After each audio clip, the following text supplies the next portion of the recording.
Kanina pa tayo naglalakad-lakad. So, ano naman, kumusta naman yung lugar?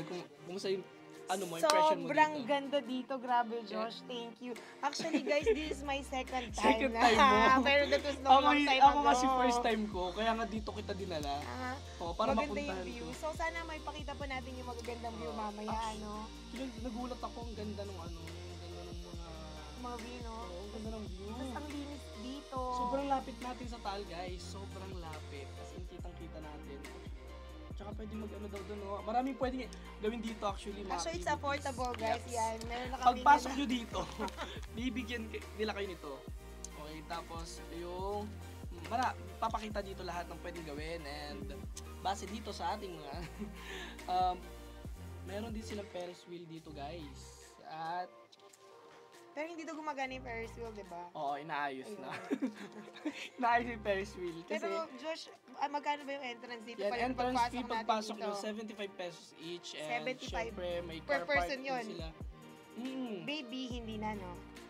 Parang hindi yata. Hindi na yun. And 75 din para sa parking. For the whole day po yun. Yes. Kung kaya nyo mag-whole day dito. Pero feeling ko naman, sulit na sulit yung 75 dahil sa view pa lang and ang daming pwedeng gawin, bilhin. kainan niya. Kita nyo naman yung mga pinuntahan namin kanina. Actually, sa sobrang aga namin, hindi pa nagbubukas lahat ng mga tindahan. So, mamaya ikutin pa namin yung mga tindahan kasi for sure, marami pa kami makikita at magbibili. Dito yung ano natin, no? Tapos yung, ano siya, no? Yes. Tourist spot, tapos... Oo, ang dami din ditong nagpipictorial, guys, photoshoot.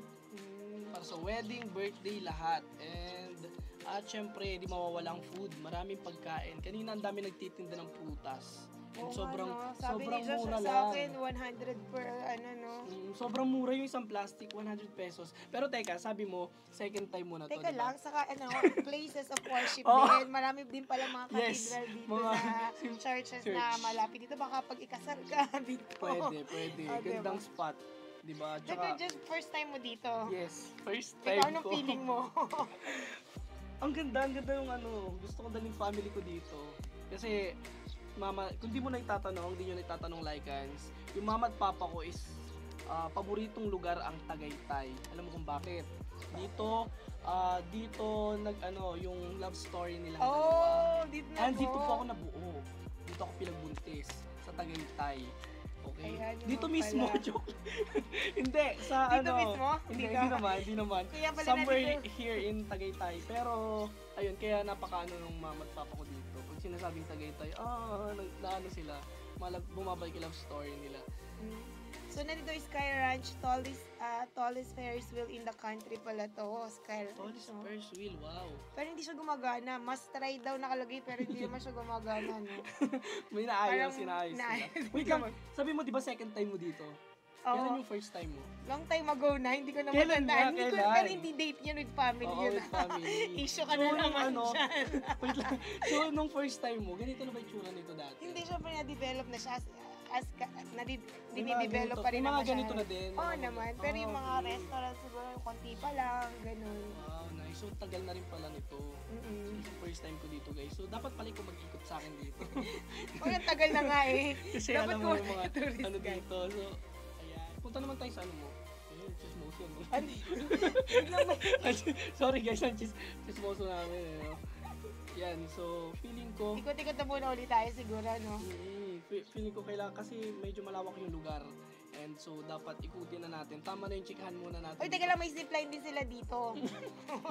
Oo. Tara na. Tama, actually, ito yun yung mga activities. Meron din mga kabayo at pwede rin po mag-bike. At saka meron din silang puzzle mansion. Dito ba yun? Alam ko dito. Okay, yan. At So, syempre, mga restaurant. Saan na guys, tayo ang punta ganda. ngayon? Dahil dyan, mag-iikot-ikot.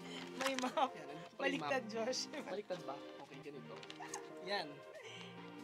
So, laki pala niya, no? Laki niya, guys. So, parang feeling ko kulang yung isang buong araw ninyo para mag-ikot-ikot. Pero yung mga highlights na bigay natin sa mga audience, no? Yes, so tama na muna tong chikahan naming dalawa at mag-ikot-ikot muna kami dito sa lugar. Dito sa Tagaytay Picnic Grove. Picnic Grove. Yes.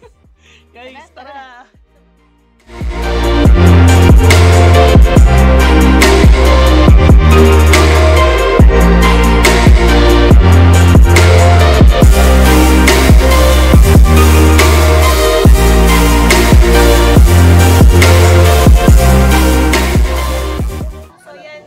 ito yung episode namin sa Legendary Season 5. I'm still with you, Big Guzman. Ako guys. Ang makakasama ko sa buong season ng Laika Series Season 5. Opo, at wala po kayong choice kundi ako lang. Ayan, ang init na. Puntahan naman natin yung next. Ano ya?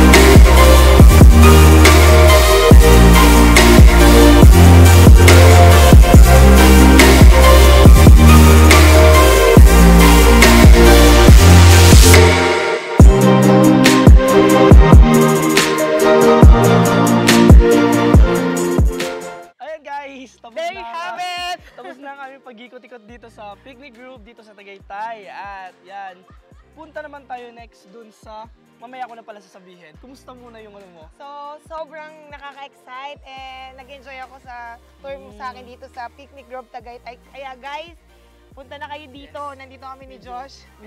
Medyo kapagod lang talaga kasi lawak ng lugar. Pero for sure, mas mag-enjoy ka sa next na pupuntahan natin. Kaya nga eh. So, kung nag-enjoy na ako ngayon, siguro mas mag-enjoy pa ako mamaya Oo mga naman. Laikans. Kaya abangan nyo kami ni Josh sa susunod na place na destination. Okay, napupuntahan namin. Actually, mas excited ako dahil first time ko din. Ulit. Sa First time mo na naman. Yes, lahat ng pupunta natin yung first baka time ko. Kaya fifth sobrang time ko na excited doon. ako. So ito na guys. Ito na. Lilipad lang kami saglit. Tara na. Tara na!